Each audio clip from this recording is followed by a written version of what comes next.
Crypto currency bit coin సృష్టికర్త సటోషి Nakamoto ఎవరు? ఎలా ఉంటాడు? ఎక్కడ నివసిస్తాడు? టెక్ ప్రపంచం అన్వేషిస్తున్న అతిపెద్ద రహస్యాల్లో ఇదొకటి. 2008లో బిట్ కాయిన్ శ్వేతపత్రం పరిచితమైన అప్పటి నుంచి ఇప్పటి వరకు నకామోటో ఎవరనేది తెలియదు. అది ఒక వ్యక్తి కాదని, కొందరు వ్యక్తుల బృందం పేరని వాదించేవారు లేకపోలేదు. ఇప్పటికీ అజ్ఞాతంగా ఉన్నప్పటికీ నకామోటో బిట్ కాయిన్ ప్రపంచంలో అపర కుబేరుడన్నది మాత్రం నిజం.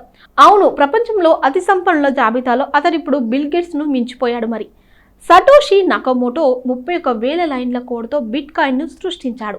అతడి సంతకంతో కూడిన bitcoin P2P cash paper 2008లో విడుదలైంది. దీని ద్వారా క్రిప్టోని కరెన్సీని సృష్టిస్తున్నట్టు ప్రకటించాడు. ఇక తర్వాత 2 ఏళ్లు ఆ కమ్యూనిటీలో చురుకుగాను ఉన్నాడు. బ్లాక్ చైన్ అభివృద్ధిలో ఇతరులతో సంప్రదింపులు జరిపాడు.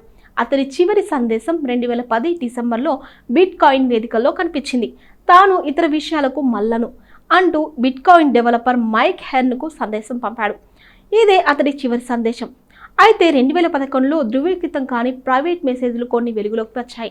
నకామోటోకు సంబంధించి ఇటీవల కొత్త వార్తలు పుట్టుకువచ్చాయి. ప్రత్యర్థి క్రిప్టో ఎక్స్చేంజ్ అయిన క్రాకెన్కు నకామోటో ఎవరో తెలుసని కాయిన్ బేస్ డైరెక్టర్ గ్రోకాన్ పేర్కొనడం ఆసక్తి రేపింది. దీనికి కారణాన్ని ఆయన వెల్లడించారు. సటోషి నకామోటో వాలెట్లను పరిశీలించాను. ఆయన 2014లో చివరిసారి చైన్లో యాక్టివ్గా ఉన్నారు. కెనడాలోని కావిడ్స్ ఎక్స్ అనే బీటీసీ ఎక్స్చేంజ్ను ఉపయోగించారు. సటోషి జాడా క్రాకెన్కు తెలిసి ఉండొచ్చు అని ఎక్స్ వేదికలో ట్వీట్ చేశారు.